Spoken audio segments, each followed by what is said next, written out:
Entre alguns acadèmics és habitual afirmar que els filòsofs que escriuen bé, que tenen talent literari, potència expressiva i cura per l'estil, són pensadors dolents. En cas que aquests acadèmics tinguessin raó, només en aquest cas, hauríem de concloure que el professor John Gray és un dels pitjors pensadors actuals, tan dolents com ho van ser, per exemple, Montaigne, Hume, Nietzsche o Santayana. Si començo amb una broma que fa referència a l'estil i no directament a les idees, és justament per destacar que en filosofia les idees no es comuniquen per mitjà d'algorismes matemàtics o d'il·lustracions gràfiques, sinó amb arguments intel·ligibles i clars. I si és possible també suggeridors. Si hi ha una cosa que caracteritzi l'obra del professor Gray, a banda, òbviament, dels seus temes recurrents, és el fet de ser equidistant a la freda expressivitat de la filosofia analítica anglosaxona, a la ampulositat una mica inflada de la tradició francesa hereva del postestructuralisme i aquella tendència de la filosofia alemanya a l'autoreferencialitat, que vol dir inventar-se paraules i a partir d'aquí donar-hi les voltes que convinguin. Si l'obra de John Gray és interessant és justament perquè té la voluntat de ser-ho, cosa que en els ambients acadèmics és avui gairebé, i no exagero, una excentricitat. Si llegeixen el professor Gray ens ho pegaran amb una constant, la tendència a observar de prop les il·lusions i els miratges que encara són presents en la cultura occidental, sigui en relació a algunes falses expectatives antropològiques sobre la redempció del gènere humà, per exemple, a la creença ingènua en la idea de progrés, a la contraposició dicotòmica entre persones i animals, o bé a qüestions de política internacional que acostumem a donar per suposades, sense pensar-hi gaire, com ara la suposada naturalesa medievalitzant o arcaica de grups com Al-Qaeda. Voldria remarcar que no he parlat de construir aquestes idees, sinó d'observar-les amb atenció, que és una cosa molt diferent. Dic això perquè qui busqui en l'obra de Gray un exercici retòric, com se sol dir, pour épater les bourgeois, doncs quedarà ben decebut perquè no es tracta pas... No es tracta pas d'això. Tampoc no trobarà solucions màgiques als problemes ni adulacions al lector, i això ho remarco perquè ja saben que hi ha en la filosofia actual i sobretot en la sociologia la tendència és la d'adular el lector de tal manera que tothom quedi content i enganyat. Doncs això, afortunadament, en l'obra del professor Gray no ho trobarà. El que trobarà és una visió filosòfica, en el millor sentit de la paraula, és a dir, la que recupera honestament el sentit primigeni del terme aletheia, que en grec vol dir veritat. Per als grecs, la veritat era essencialment un tipus de mirada que focalitzava la seva atenció justament en allò que estava ocult, no en allò que es veu. Aquesta mirada estava més preocupada pel trajecte que ens porta a il·luminar les aparences que no pas pel resultat final, és a dir, la veritat immaculada. Si aquesta perspectiva els interessa, la que els acabo d'indicar, l'obra del professor Gray no els deixarà pas indiferents. No es perdin, per exemple, el seu darrer escrit, The Soul of Marionette, que és una obra absolutament interessant i que va sortir fa relativament poc. Professor Gray, benvingut a Barcelona. Thank you very much. I'm very privileged as well as pleased to be here. Thank you. I començarem justament amb aquest darrer llibre que acabo de comentar, The Soul of Marionette. Vostè fa una reflexió política sobre una qüestió de caràcter metafísic o fins i tot teològic, com és el cas del lliure albir, de free will, i les seves conseqüències. Però també hi ha algunes planes on actua en sentit contrari a partir de determinades qüestions de caràcter polític, com la de la codificació jurídica de les llibertats. I n'extreu conclusions que són de caràcter estrictament filosòfic. Potser, i això és quasi la pregunta, potser el seu punt de partida podria ser el següent. Tota teoria política no és res més que un epígon espuri o fins i tot una conseqüència d'una concepció antropològica anterior. El marxisme, per exemple, parteix de la visió de l'ésser humà que Engels va llegir a Rousseau. I, per descomptat, el liberalisme clàssic no tindria sentit sense les consideracions antropològiques que, per exemple, fa John Locke en una part de la seva obra. Tenint en compte que totes aquestes visions tenen un important fons de fantasia o fins i tot de tergiversació de dades etnogràfiques prèvies, creu que la filosofia política moderna, que tota la filosofia política moderna va referir-se en general, va fer referència a subjectes imaginaris basats en relats exòtics completament incerts, i això començant per l'utopia de Thomas More, per exemple. Creu, per tant, que tota la filosofia moderna, sense excepcions, està basada en un enorme equívoc de caràcter antropològic? Yes, that is a very powerful, a very subtle, a very probing question. I would say that modern philosophy, modern ethical and political philosophy, is not so much based on an anthropological view, that's to say, a view of the human being, a view of, if you like, I would use the old-fashioned term, the now very unfashionable term, human nature, but a partial view, a very partial view, a view based on limited traditions, limited narratives, limited evidence. And I think that is true of Locke. And in my book, my most recent book, The Soul of the Marionette, I argue that it's true of Hobbes. Thomas Hobbes, the English 17th century political philosopher, is usually thought of as an extremely harsh realist. He's usually thought of as someone who saw human beings in very bleak and cold terms.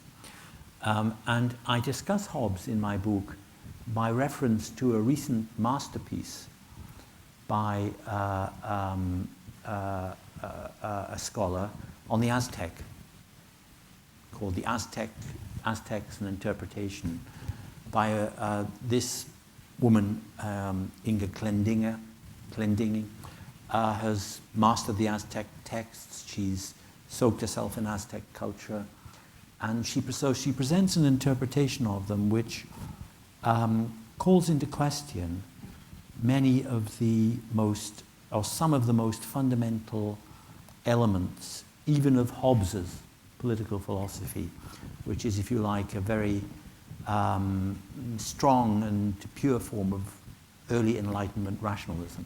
Mm-hmm. And she tries to stay as close as she can be to the facts of what happened in the Aztec culture, including ritual sacrifice. But she begins with a rather remarkable story, which is that when the conquistador first arrived in the Aztec cities, what were they most surprised by? She says they were most surprised by how clean they were, much cleaner than any European city at the time. They were orderly, they were clean, they were exquisitely designed, they had beautiful gardens on the roofs, and the conquistadors who left their stories, their accounts, their testimonies said, we thought it was a dream. And so the interesting thing about this example, which is that the order of the Aztec society was not based on reason, was not based on contract, was not based on rights. It was based on myth. various types of myth, magic, and so on.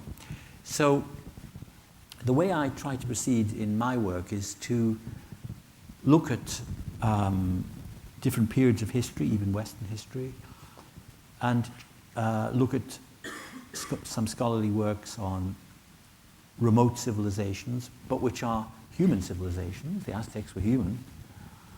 They were fully human beings, but they were in many respects very different from the way we imagine ourselves to be. So we can learn from that. We can learn not only about them, but about ourselves. And so I agree with your view that there are two things we can say. First is that our philosophy, and maybe all philosophy, Chinese philosophy differently, Indian philosophy, uses an anthropology or a picture of human nature or a narrative of human nature which is limited or partial, always. And if one wants to understand human behavior, even in its political manifestations now, one needs to move beyond our own more limited, you might say more local, more parochial anthropology. And so I agree with exactly what you've said now. I agree with that fully. And, but I'll make one further comment on this, which is that where my thinking is not postmodernist, is that I attach a lot of meaning to the idea of a fixed or constant human nature. There, my view would be more pre-modern, or anti-modern, or certainly not postmodernist, because I don't share the relativization of. There are many different ways of being human, but there are certain human constancies. There are certain common elements in human experience, the experience of death, for example. There are certain common human needs, the need to find meaning even in death, even in violence or through violence. The need for myth is a human universal in my view. So I'm skeptical or even hostile to the postmodernist idea in Richard Rorty or the French postmodernists, for example, that human nature is a kind of redundant category. I don't accept that. Yes. Justament vostè ha esmentat el cas dels asteques, del poble asteca, de com això arriba fins a l'obra de Hobbes i d'altres autors europeus, però a mi el que em resulta interessant pel que suposa de gran equívoc, de gran mistificació, és que això arriba a través d'una cadena que en aquest cas, en el cas que diu vostè dels asteques, comença amb una obra de José de Acosta que es diu Història natural i moral de les Índies, en la qual apareix la primera descripció més o menys científica de Mèxic. Aquest llibre de José de Acosta, cap a la dècada del 1560, el llegeix Michel de Montaigne. Aquesta obra de Michel de Montaigne, de Canibal, dels caníbals, que per cert acaba de sortir la traducció catalana feta per mi mateix. No puc evitar la publicitat. Aquesta setmana ha sortit. Aquesta obra és llegida posteriorment pel baró de Laontan, que és un personatge molt curiós, posteriorment per Rousseau i posteriorment la Sagrada Família d'Engels es llegeix l'obra de Rousseau i això arriba fins als nostres dies, de tal manera, i ara diré una cosa que és maximalista. Vostè no creu que el mur de Berlín va caure per culpa d'això? Això és molt animal el que acabo de dir, és molt bèstia. Vostè no creu que el mur de Berlín cau perquè darrere hi havia persones imaginàries, persones falses? Well, in a certain kind of way, I mean, what you say is true. It's a very maximalist interpretation, as you say. Absolutely. There were many factors in the fall of the Soviet Union. Let me mention a few, from the most trivial to the most important. One was the price of oil fell. Second was they lost the Afghan war. The war in Afghanistan was a great blow. The third was they lost Poland and the Baltic states. The fourth was they had a form of reform attempted by Gorbachev, Homo Sovieticus, an imaginary human being, but he imagined himself to be really that. The effect of the Gorbachev reforms was to unravel the entire system. The whole system came undone. And if you traveled, which I did in those days, in the communist bloc, you found that there was practically zero support for Gorbachev in the Soviet bloc. His support was entirely in the West.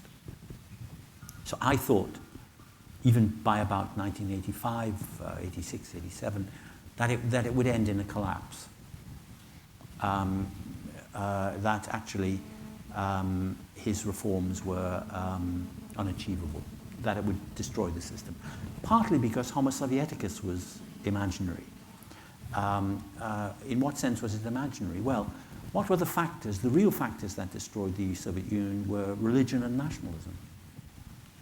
Religion in Afghanistan and Poland, nationalism in Poland, nationalism in the Baltic states, and they were not included, these factors, either in Marxism except as secondary or superstructural phenomena, or in liberalism,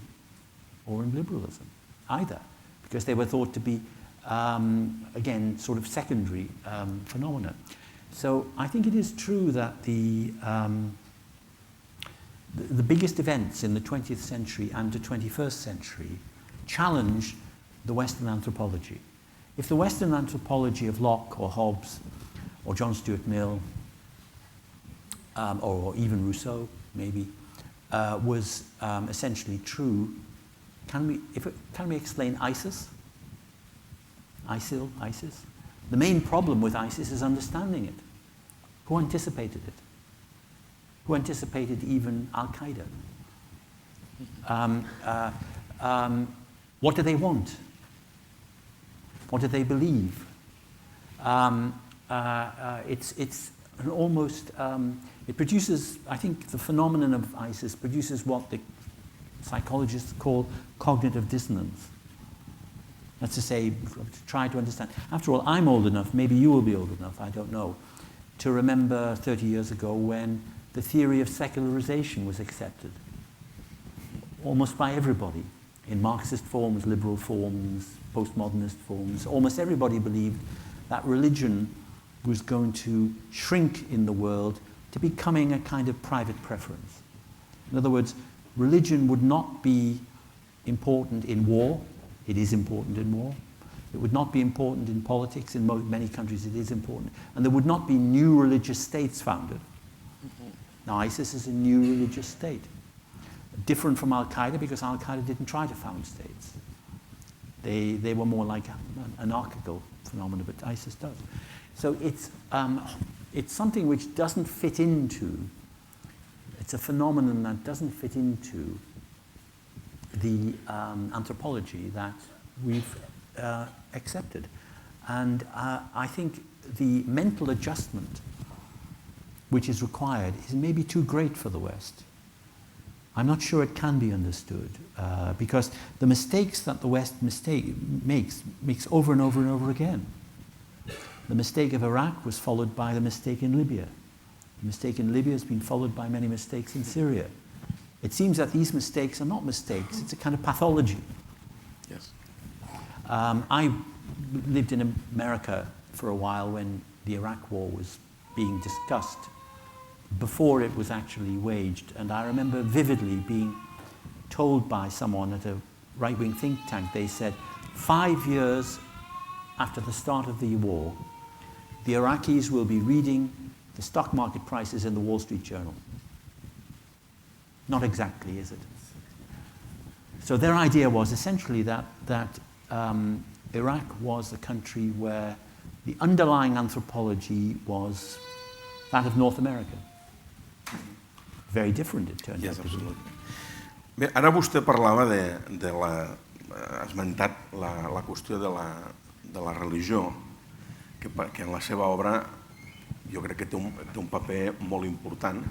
I a més, a mi personalment, m'interessa molt la seva posició en la mesura en què vostè es declara obertament ateu, però a la vegada no té la més mínima simpatia per les persones que fan de l'ateisme una militància, les persones que són, diguem-ne, hostilment antireligioses, que estan against the religion.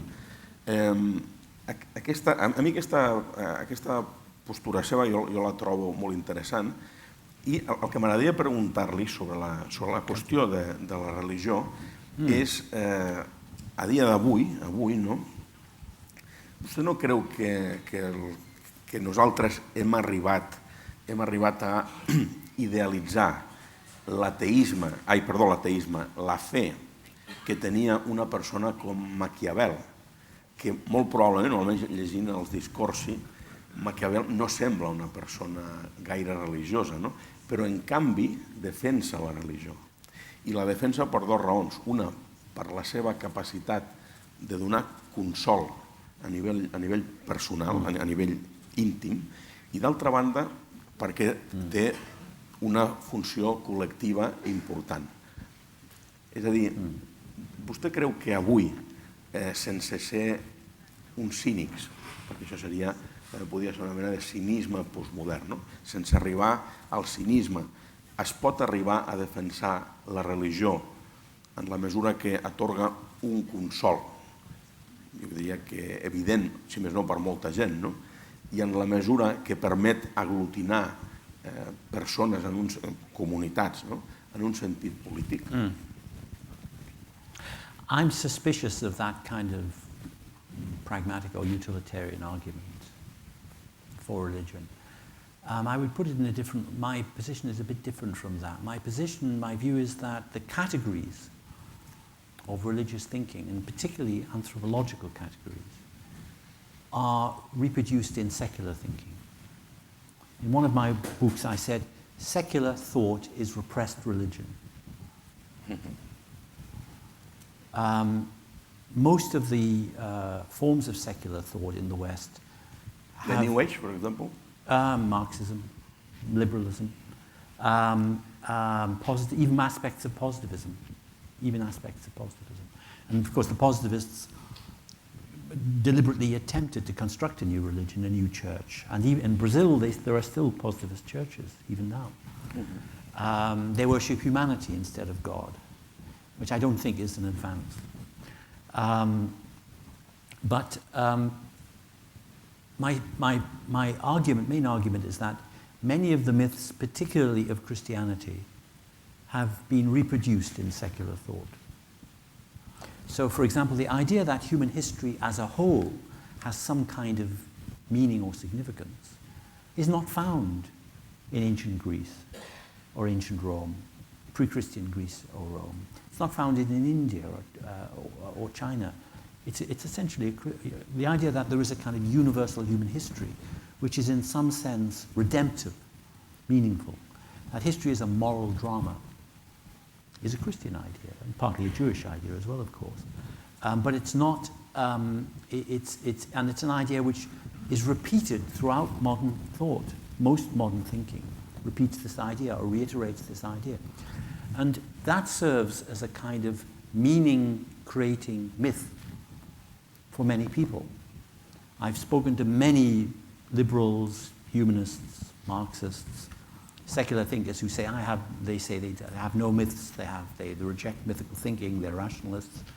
And then they say something like, well, if I didn't believe in human progress, I would fall into despair. I wouldn't get up in the morning. I would be very unhappy. Well, that's an example of the comfort-giving role of myth. Yes. So I prefer, in a sense, I wouldn't say that, I think, as it were, the ancient myths, the myth of Genesis, which I discuss in my book, and which is also discussed in Kleist's story of the marionette, is a deeper myth, a more truthful myth, a more profound myth, a more humanly universal myth than the modern myth of progress, which is actually a kind of iteration, kind of example, a kind of illustration of a degraded theological myth. It's a kind of degraded theological myth. So I wouldn't put it in this kind of utilitarian term that we need religion because it gives order and so on. Sometimes religion brings order, sometimes it brings war. Sometimes it brings freedom, sometimes it brings dictatorship. It's very variegated. I would put it differently. I would say that anthropologically, not all individual human beings need religion. Quite a few human beings can live without religion. They can live in a way non-committally. But pretty well all human cultures have some kind of myths. And so we have to recognize, as it were, the mythical element in human culture and in human thinking generally. And the idea of us living without myths is itself is a myth. The idea that human thinking could be myth-free, free of myths, empty of myths, is a kind of myth of its own.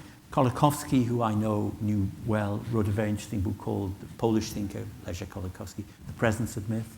I didn't always agree with him, it's a very profound book, arguing that myth is, of various different types, is ineradicable from human life. Myths can't be eradicated from human life or human thinking.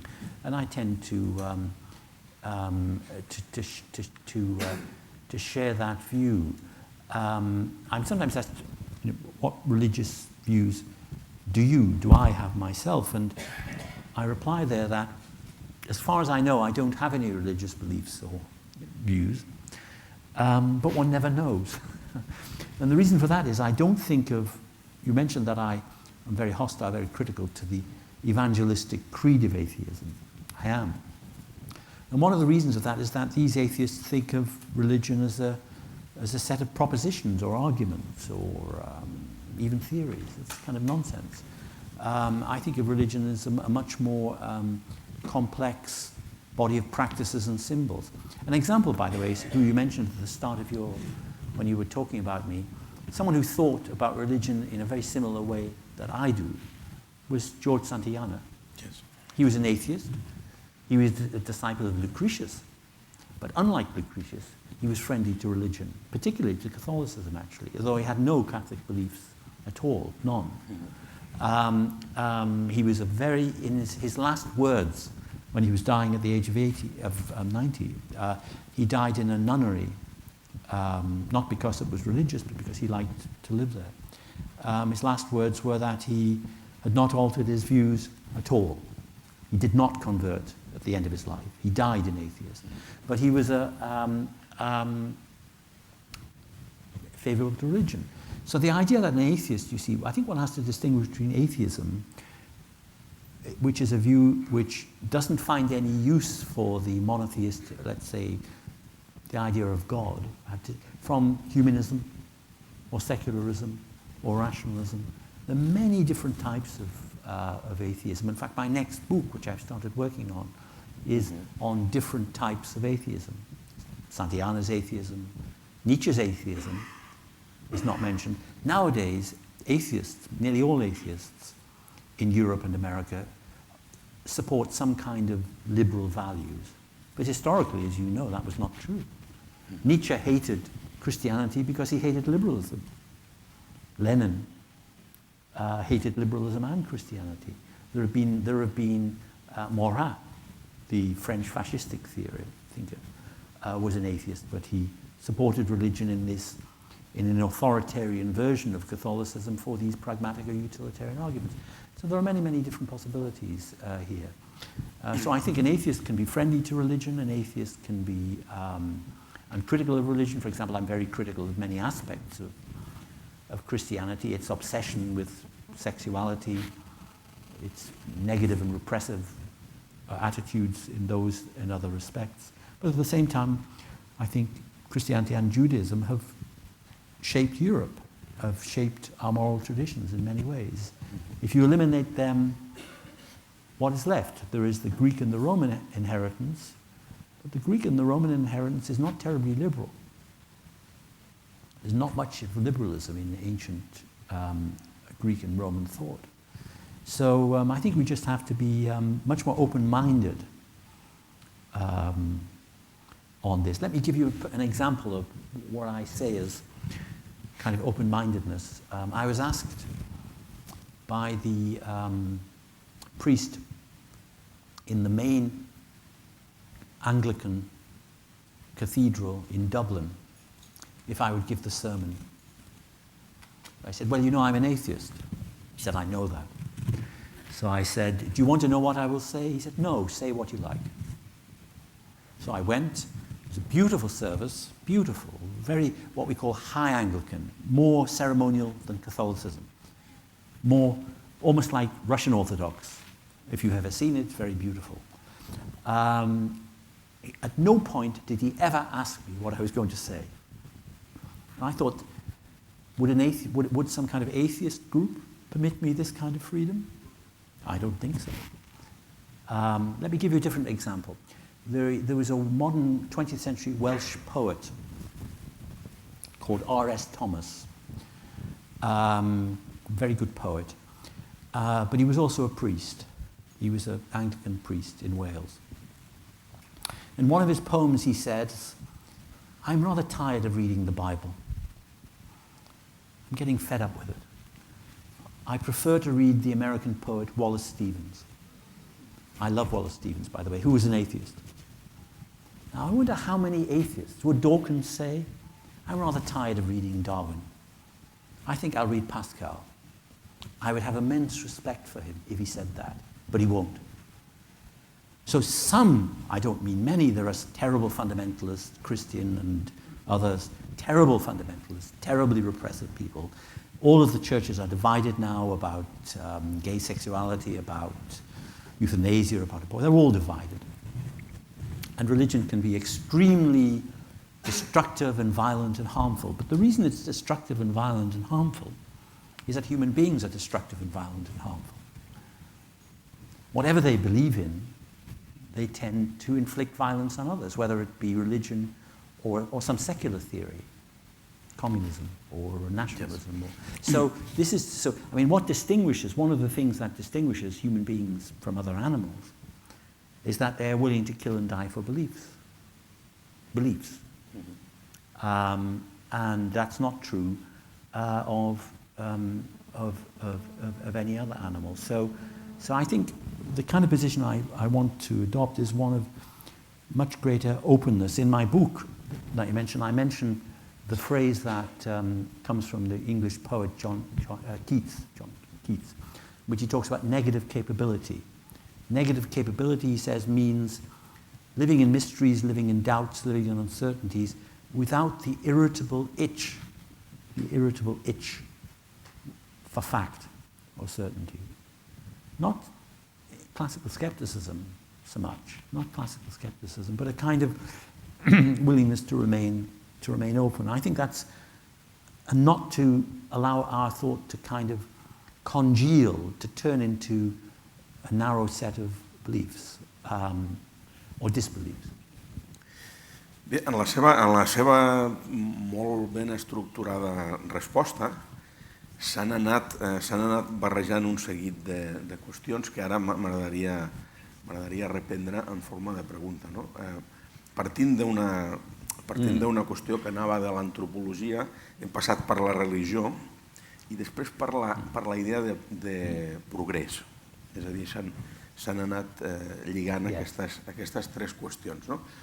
A mi m'agradaria plantejar-li una qüestió que, tot i ser arqueològica, en el sentit en què té molts anys, va suposar una resposta premoderna, una resposta antiga, a alguns dels problemes que planteja vostè en relació a la idea de progrés. I és el debat que hi va haver al segle XVI entre monogenisme and polygenism. És a dir, un debat en el que alguns autors com Giordano Bruno o Montaigne, o Michel de Montaigne, van intentar resoldre el problema de la diversitat humana afirmant que no hi havia un sol origen, és a dir, l'origen adàmic, o noèmic, en el cas de partir de Noé, no hi havia un sol origen, sinó que hi havia diversos orígens. I això alliberava els pobles del Nou Món, els asteques, per exemple, els alliberava del pecat original, perquè el fet de no provenir d'Adam feia que no estiguessin tacats pel pecat original i, per tant, la conquesta espanyola no fos legítima. Clar, això és una solució premoderna, una solució arcaica, no? Que bàsicament van mantenir dos autors, que eren Giordano Bruno i Michel de Montaigne, però clar, és una solució que avui en dia m'agradaria saber si vostè creu que és una solució també, ja veu que aquí tot és... Avui anem tots molt, ho vaig jo, molt maximalista. És una solució que probablement avui, a data d'avui, no es pot mantenir. És a dir, nosaltres, si parléssim de diversos orígens humans, no podríem acusar ningú que està endarrerit, que és un subdesenvolupat, perquè hi haurien dos trajectes històrics diferents. Vostè creu que avui aquesta solució premoderna, aquesta idea premoderna, es podria recuperar d'alguna manera, tenint en compte que el tema de la qüestió de la idea de progrés, per exemple, la situa en un context còmode, diguem-ne. It's a very interesting example, very intriguing, very interesting example, very extremely interesting. I don't, though, agree that it could be used in this way, partly because these polygynous arguments were also used, even in the modern period, to support oppression and inequality. For example, Voltaire. Voltaire held to a dual origin view of... Yes. But he used it because he was anti-Semitic. And racist, absolutely. He was a complete racist. Yes. It's forgotten, it kind of sounds rather polemical, but I think it's true that Hitler admired Voltaire. Very good, very few French writers are any good, but Voltaire's quite good. And partly because he had this racist element. So one could have and of course in the 19th century, some scientists, anthropologists, Haeckel in Germany, in Britain, Galton, held that there were different... And Gobineau. And Gobineau, yes. Different ethnic or racial groups, and some of them speculated that there might have been different genealogies going back to... So the idea that there can be several different origins of humanoids, of the human animal, can support pluralism, as in Montaigne, or it can support hierarchy and oppression and racism in the negative and bad sense. So I don't really, I'm a tremendous admirer of Montaigne's thinking. I have, of all the European writers, he's probably the closest to the way I think, in that he held to a kind of pluralism without progress, actually. And I find that very admirable. But I don't share that. I don't think that this can be done. You see, in a way, our problems arise even if you assume a very, which scientifically might be the most probable, a very homogeneous or monistic theory of human origins. The problems arise with regard to other animals. Think of the arguments now about animal rights. Think of those people who say some of the primates are very close to us.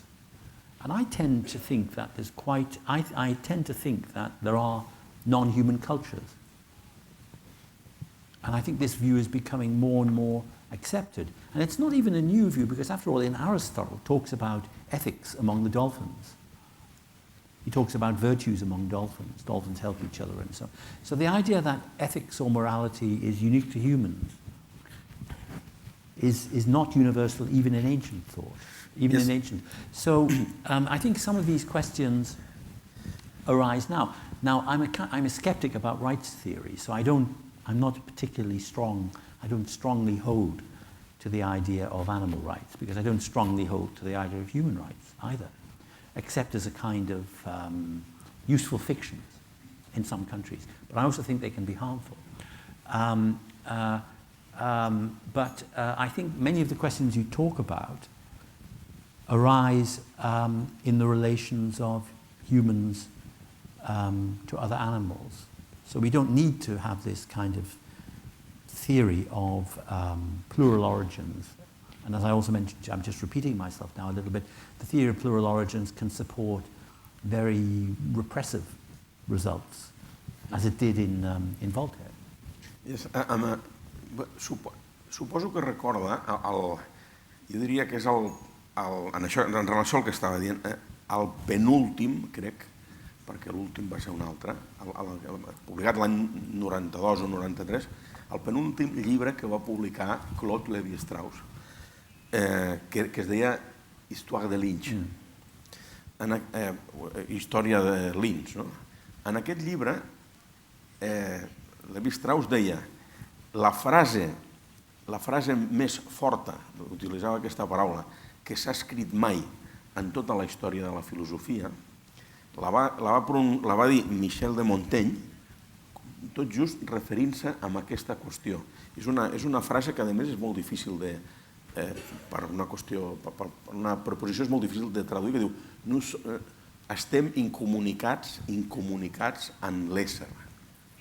És a dir, no podem dir que som, en plural, sinó que estem incomunicats en relació al verb ser. I per tant això seria un extrem del que estàvem comentant ara, no? És a dir, un extrem de com plantejant una humanitat aïllada s'arriba en una situació d'aquest tipus. El que passa, precisament li preguntava, justament que això d'alguna manera també té alguns avantatges, no? En la mesura en què fa que el fet de no haver-hi una sola història no es pugui permetre una acusació de dir vostès estan endarrerits, nosaltres estem avançats, etc. Vostè creu que aquest tipus de recuperacions... Per exemple, al seu darrer llibre vostè recupera moltes idees, podríem dir, antigues, però que serveixen per explicar el present. Cita molts autors que són... Vostè creu que aquesta recuperació d'idees com la que acabo d'esmentar ara, d'aquesta de Montaigne, per exemple, ens poden encara il·luminar o només són arqueologia filològica, diguem-ne, o són una cosa que ja no ens pot dir res? Vostè creu que encara en podem aprendre? No, they do talk to us. Montaigne talks to us. Do you remember a more informal way he puts the same idea? He says, when I play with my cat, and I've had many cats, I've only got one now, but he's 19, but he had many cats. When I play with my cat, I don't know whether I'm playing with my cat or my cat is playing with me. And so this problem of communication is, and take a more recent philosopher, Wittgenstein. Wittgenstein says, in order to disagree, we must first agree. We must understand each other enough to be able to disagree. We must agree on meaning in order to be able to disagree. And that's a similar kind of idea. If we can't understand each other, we can't even disagree. So I think many of these ideas go back a long, long way in philosophy, in writing, in thinking in general. I wouldn't even call it a separate discipline, philosophy. Was Montaigne a philosopher? Well, he was a writer, or he was an essayist. He was someone who inquired into himself in a dangerous period of history, when it was dangerous to do that. To me, his most radical work, by the way, is the defense of Raymond Sebon. Yes, it's the most radical. Was Catalan. Yes. He's a Catalan. Yes, and was, I think, accused, wasn't he, by the Inquisition or something like that? He was accused of some sort of heresies or some dangerous tendencies in his thinking.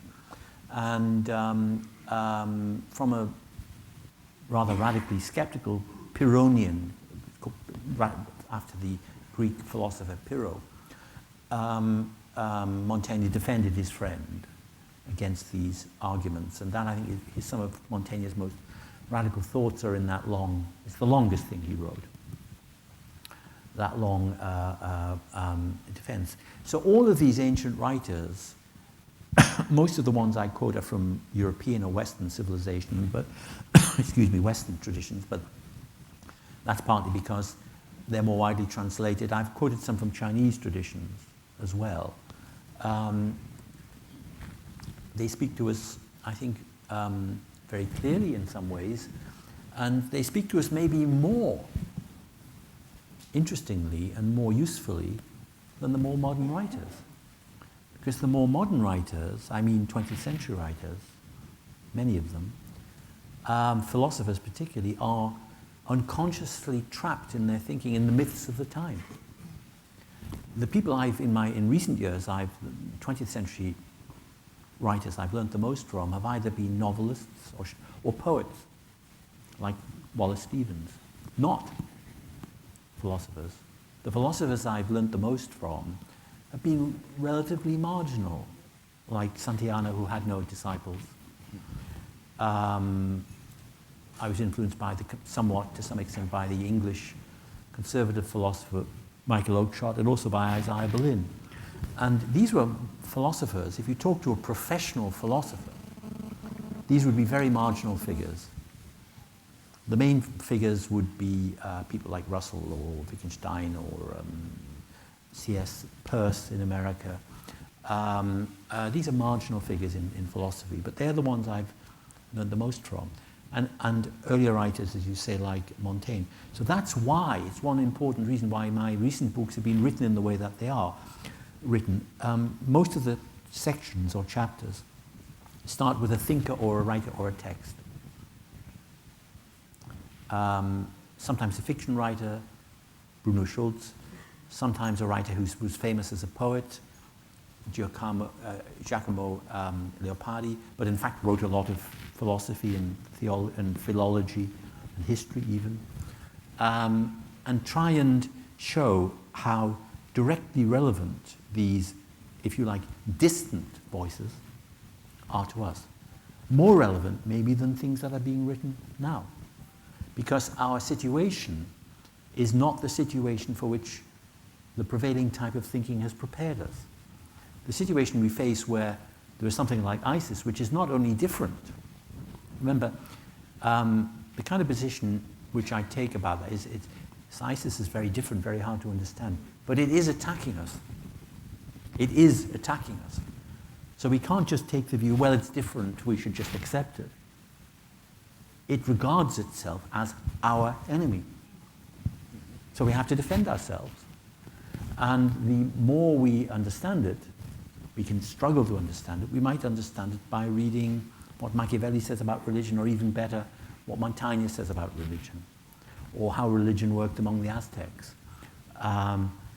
Or indeed, I would say, sort of an interesting point is, if you go back right to the ancient Greeks, they didn't have a separate category of religion. I don't think they would have understood the word religion. It's a Latin word, but the Greeks and the Romans, it was what we now think of religion was coextensive with life. They had no idea of secular realm. The idea of a secular realm actually comes from Christianity and Judaism. And so it's essential that we read these ancient writers if we want to understand ourselves better. And that may be a very important point you've made. In order to understand ourselves better, we mustn't simply read contemporary or even modern writers. We need to read writers from and not only philosophers, but historians and poets and novelists and dramatists. And although I can't do it myself, we might learn a great deal even from music, ancient art, visual arts as well, in order to understand ourselves better. Because if we start with that, our ruling anthropology doesn't actually describe ourselves, then the only way we can understand ourselves better is by looking at other pictures, maybe I'll give you an example. In the ancient Greek drama, the idea of fate is very strong. Fate. But of course, in liberal philosophy, it's almost banned. Because the idea is that each of us can author, we can write our own lives. We are authors. This idea of autonomy is very, very strong among us. But is that true? What does it really mean?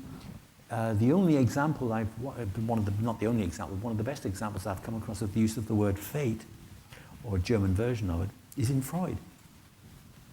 Freud uses it, actually. Freud says somewhere in some letter that he thought of the aim of psychoanalysis as that of reconciling people to their fate. And he said that that his aim, which I think was a kind of partly a joke, but a true joke, he said, was that if an analysis was successful, it could turn the hysterical misery of neurosis into ordinary everyday suffering. That was his goal. Beautiful statement, in my view. But of course, if you talk to American psychiatrists, they would find that shockingly negative. But that's an example of, by fate he meant what could not be changed in a human life. What could not be changed. How do we adapt to those aspects of our lives that cannot be changed?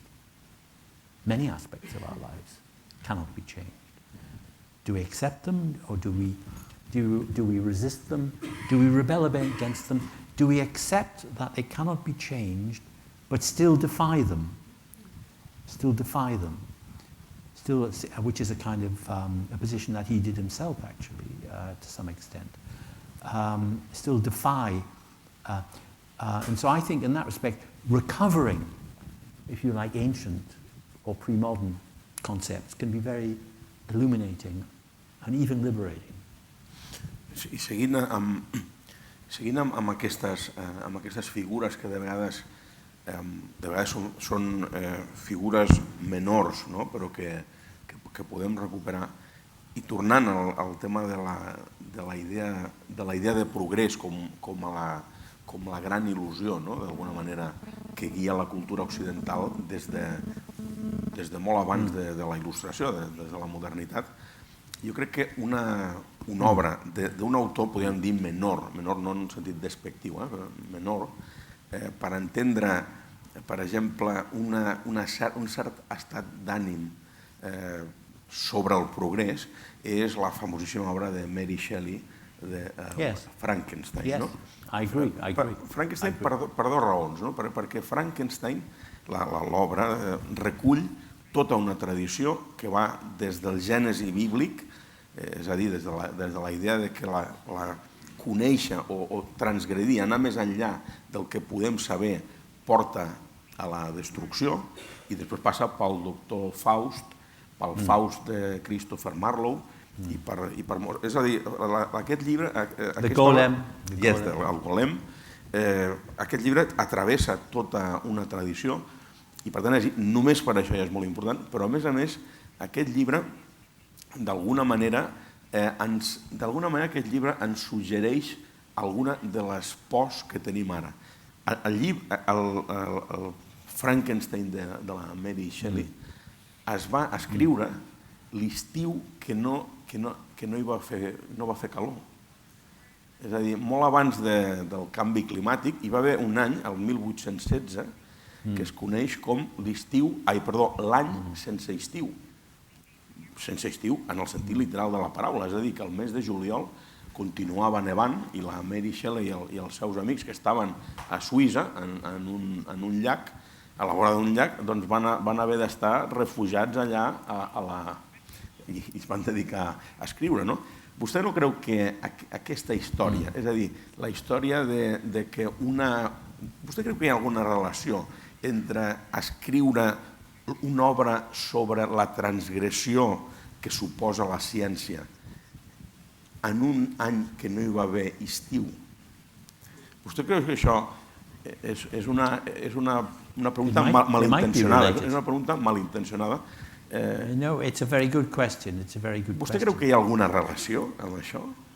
És a dir, vostè creu que fins i tot el 1816 podien arribar a relacionar el progrés amb el canvi climàtic?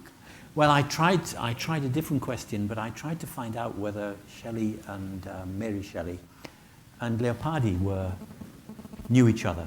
And they could have done, because they were at the same time. But there's no evidence that they ever did, as far as I know. But Leopardi writes around that time, he writes about, he says, can machines have souls? He says, yes. How do I know that? He says, because I am a machine and I have a soul.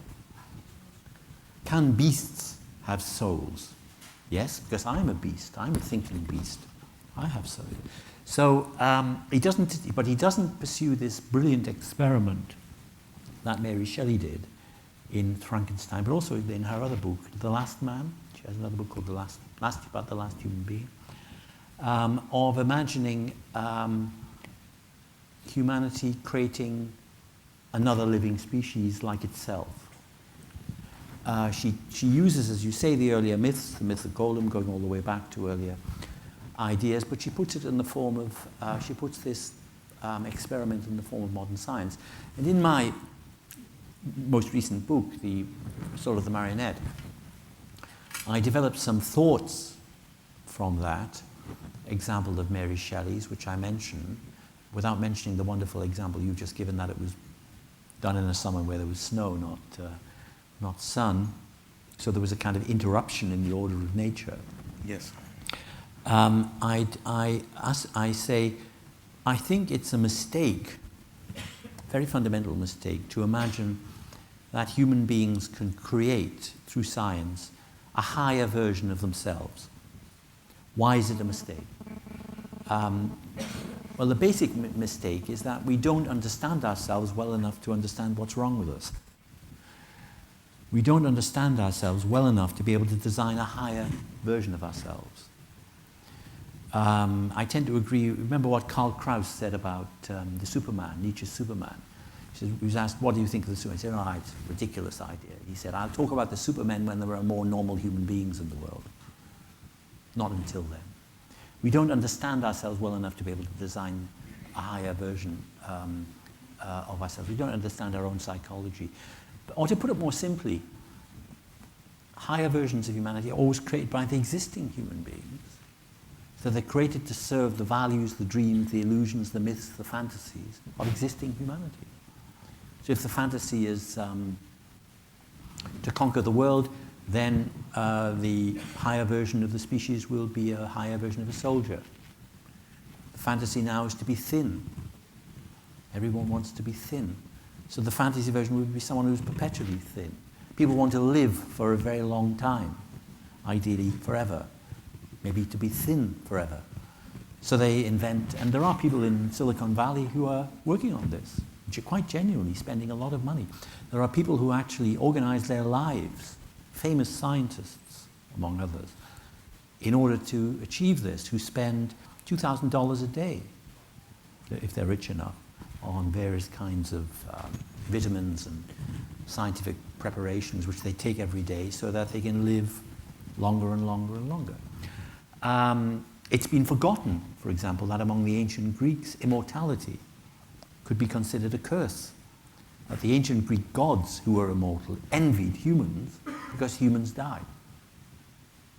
Immortality, that's been forgotten or repressed. So I think Mary Shelley is a very important writer because she crystallized these intuitions by creating a new human being. You create a tragic monster, more monstrous and more tragic even maybe than human beings are. That has been more recently in the one of the writers I discuss in my book, Philip K. Dick, the American writer, wrote the original book from which the film Blade Runner was invented, which is about replicants who are created by with human memories. They don't know that they're replicants, it seems, but they have human memories. And we may not be so far from this now. It's no longer technologically unimaginable that human beings will be able to invent a new type of human beings. But here's something, I'll just make one comment, which is a kind of category comment. When people say humanity will create a higher version of itself, always remember that humanity never does anything. What will happen is that some human beings will create higher versions or more useful of themselves. So it may be that some societies or some dictators or some will want stronger, more cruel soldiers. Some societies may want sexual slaves. Some societies may want people to perform routine tasks. After all, Aldous Huxley's book, Brave New World, is one in which there is a type of cloning or into different categories, 5 or 6 different categories. So humanity won't do anything. What will happen is a variety of different groups, states, tyrants, business corporations, religious cults, terrorist organizations, they'll all do different things. So if this happens, there won't be one new type of Frankenstein. There'll be many. I'm often accused of being pessimistic, but I must say that is a rather frightening thought. Not one Frankenstein, but lots of different types. And that will in fact happen, I think, if science continues developing as it is, because even if that is banned in one part of the world, even if Europe bans such a thing, maybe a different part of the world will attempt it. If we imagine ISIS in 50 years, if it exists in 50 years, with all their religious beliefs and so on, would they be willing to use such a technology? Yes, I think so. If they could use a technology which would make people even more willing to be suicide bombers or even more willing to, yes, of course they would. So it's a dangerous thought. And one of the most interesting, one of the reasons I like the Shelley book so much is that it contains the most dangerous thought in modern times. The most dangerous thought, the one which is most forbidden, is that knowledge is dangerous. That's the most forbidden thought, that human knowledge is not inherently liberating, which I think is the message of the Genesis myth, is that human knowledge is not inherently liberating. It's not bad, necessarily. It's simply, it's kind of like an explosive. It can be used for many, many purposes that might be good, but also many purposes that can be terrible. Però vostè creu que aquesta idea de transgressió en un sentit que ens remet al Gènesi bíblic, no? Quan el Gènesi bíblic, el càstig arriba quan està l'arbre del coneixement, no? Vostè creu que encara guia la nostra cultura? Li poso un exemple. En temps de la Mary Shelley... You mean the myth or the truth? No, the myth. The myth, yeah. En temps de la Mary Shelley, el màxim avenç tecnològic era probablement l'electricitat. I a 2001, a l'obra és la informàtica. Hi ha un moment en el que quan la màquina, abans de Blade Runner, no? Quan la màquina transgredeix el límit, és a dir, quan té uns sentiments que no pot tenir, es produeix la catàstrofe, no? Vostè no creu que aquesta idea de transgressió avui encara d'alguna manera continua guiant parts molt importants de la nostra cultura, inclosa la medicina, per exemple? És a dir, vostè sap que molta gent opta per medicines que no tenen cap eficàcia demostrada, però que donen, diguem-ne, uns bons sentiments, diguem-ne, no? Són agradables. Vostè creu que aquesta idea de transgressió encara ara, avui, l'any 2015, continua gravitant sobre la nostra cultura? Com a mite. Yes, but it's not the dominant myth. The dominant myth is a Socratic myth or a Platonistic myth, not a Christian myth or a Jewish myth. It's a Greek myth. The dominant myth is the myth of the Greek philosophers, not the Greek tragic dramatists. Not the Greek poets. Remember, Plato said poets would be banned from the ideal society. The dominant myth is the myth that knowledge liberates. That's the dominant myth. And it's, I think, a myth which is much... I think myths can't be true or false the way scientific theories can be true or false. but myths can be more or less truthful in the sense of being closer or further away from human experience. And the Genesis myth is more truthful, I think, than the Socratic myth. But the Socratic myth is the myth that if we know ourselves, if we know the nature of human beings and the nature of the world, then we'll do good. The truth and the good are linked together. In my view, they're not. In my view, which is the ancient Genesis view, knowledge is simply a form of power. Power can be used in various different ways. So the growth of knowledge doesn't make human beings freer or more reasonable, even. It simply makes some human beings more powerful. But Shelley is interesting, Mary Shelley, because she ventilated this older myth, this counter myth now in modern times, which is the myth that knowledge can create monsters. Actually, it's not the sleep of reason that creates monsters. It can be reason that creates monsters. Not that we should become irrational, but that we should learn the limits of reason. That is the kind of meaning of that myth. By the way, a more recent writer, not Philip K. Dick, but a very powerful writer, I think, who is himself a kind of utopian thinker in some ways, but H.G. Wells in his Doctor of Island, The Island of Dr. Moreau. It's a very profound modern myth, yes. A kind of modern nightmare almost, in which science is applied to animals to turn them into new species. Now, in my book, I offer a kind of optimistic thought, which is this. Supposing human beings create robot soldiers, robot sex slaves, robot workers. Supposing that happens. Does that mean that these creatures will be condemned always to be soulless machines? Or does it mean that they will be, in a sense, like us, although we were created by, if you're a Darwinist, by chance?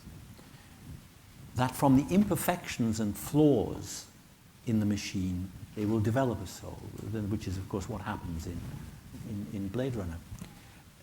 So I can imagine a kind of future stage of evolution, and like all evolution, it would be purposeless, it would be random, but it could happen that from human inventions, the inventions of robots, will come another species which is humanoid, like us. One that we created originally, but which then deviates off on its own path. It would then be imperfect, like us. But as you know from my book, I favor the imperfections of humans, the contradictions of humans, the internal conflicts of humans are valuable. I don't share the Gnostic view, I don't share the Plato view, in which what we should aim at is harmony in the soul. I think harmony in the soul, like harmony in society, is a dangerous idea, because it always means attacking elements in ourselves or elements in... really the question is not how to achieve a kind of ideal harmony, but to be suspicious of harmony. So in that sense, I'm very suspicious of Platonism. I'm very suspicious of even aspects of Roman Stoicism, although I admire them in other ways. And I tend to the kind of view that Mary Shelley was, I think, expressing through that, which was a modern myth. The myth of Frankenstein is a powerful modern myth, which is to show that the attempt to create another species really just embodies some of the worst and most pitiful, pathetic, and tragic features of the Creator. That we reproduce our own weaknesses in this. But that doesn't necessarily mean that will always be the case, because it could be because evolution, if you like, could create other creatures like ourselves who would have many of the faults and maybe some new faults, but who could have other types of creativity that we have. Because remember, according to Darwinism, in a sense, we are robots. We are machines who acquired souls by chance. By chance, that's what we are. That's what Leopardi said. But of course, and he said that before Darwin. he wrote that in 1820 or those kinds of things, before he could know about Darwin. But he said, where do our souls come from? We are material creatures. They come from chance. They're from chance. Però seguint, vostè ara lligava aquestes qüestions tecnològiques parlant del seu llibre. A mi em sembla que ja és l'hora per fer l'última pregunta, perquè ja m'agradaria fer una pregunta així una mica provocadora. De la mateixa manera que podem dir Mary Shelley va estar condicionada per l'electricitat a l'hora d'escriure això, Freud tenia la màquina de vapor i les vàlvules d'escapament, René Descartes tenia els rellotges per entendre la conducta humana. Vostè creu que d'aquí 50 anys algú pot dir un senyor que es deia John Gray, o que es diu, no se sap mai això, o que es diu, encara es diu John Gray, va fer una teorització... Not 50 years from now. I don't think so. Va fer una teorització sobre la llibertat humana degut a que vivia en un món en el que hi havia, per exemple, software i hardware. És a dir, vostè no creu que tots, sens dubte, vostè i jo, tots els que estem aquí, estem condicionats a l'hora de percebre la realitat que ens envolta per una molt determinada visió, més que de la ciència, de la tecnologia, i això ens fa veure les coses d'una manera, podríem dir, contingent? Yes, I think our thinking, including mine, has been shaped by these new technologies. I would say two things, though, about the way I try to write about them. The first is, I'm old enough to remember a time before those technologies. As I mentioned to one or two interviews, I can remember when there were no photocopiers. When I went to the university library, I had a pencil and paper, wrote down I opened books and wrote down there were no photocopiers in my day. So I can remember an earlier period, which now sounds medieval. But I have, of course, been shaped, as you say, by the new technologies, software, hardware, the internet, as we all have, even people of my age. But what I try and do is to, maybe not avoid is not the right word, but to try and think against the human tendency, which is to treat each new technology as if it was magic.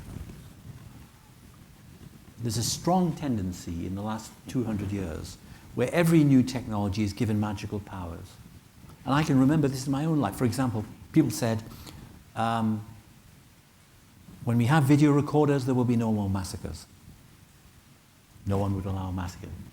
Well, ISIS publicizes its massacres. China in Tiananmen Square, I haven't verified this, but after they crushed the demonstrators, they showed films of it throughout China just to show what would happen if it was repeated. You go back earlier, there were people who believed canals in the 19th century. Canals were the technology which would make the whole world into one. There would be no more nations, no more sovereign states, no more wars. Canals would do it. Later on, the telegraph would do it. And of course, the most recent example, which you and I have lived through, and most people in this room have lived through, 10, 15, 20 years ago, when the internet began to gain its momentum, there were people who said, with the internet, we can have a type of communication completely different from what existed before. We can imagine a situation in which there'll be no states, no governments. I thought then, and I wrote then, this is magic. The internet will be like every technology that's existed. It moves into the world of the human world. It enters the human world and takes part in the conflicts of the human world. So that now cyberspace is a zone of war. It's natural. It's inevitable. Because it's used, these technologies are used by human beings as they actually are. So if we have cloning or genetic engineering or the creation of new species, it will be the same. So what I think we should try and avoid, or maybe if not avoid, to think against, is magical thinking about technology. Magical thinking about technology. There may be room for magical thinking in poetry, in religion, in But in technology, I think it's rather dangerous. And yet, at the same time, I don't think we will avoid it. Because the idea of progress, the idea of the magical power of technology is in our cultural DNA. So in fact, some people misinterpret the way I write. They think I'm trying to convert others from these beliefs. You can't convert people from myths by arguments or even by poetry or even by... I'm writing for people who already doubt the myths, who already question the myths. I'm writing for people who have some nagging suspicion that there's something wrong in the myth of progress or something wrong in the myth of the magical powers of technology. And so for those people, they may learn from. To think that people could be cured by writing from magic would itself be magic. And I'm not a magician. Molt bé, jo crec que és una bona manera d'acabar. Els agraeixo de part de la Fundació la seva assistència. Agraeixo, evidentment, la intervenció que ha fet. Thank you. Thank you for your wonderful questions and conversations. Thank you very much. Li agraeixo la seva intervenció i doncs us esperem un altre dia. Gràcies.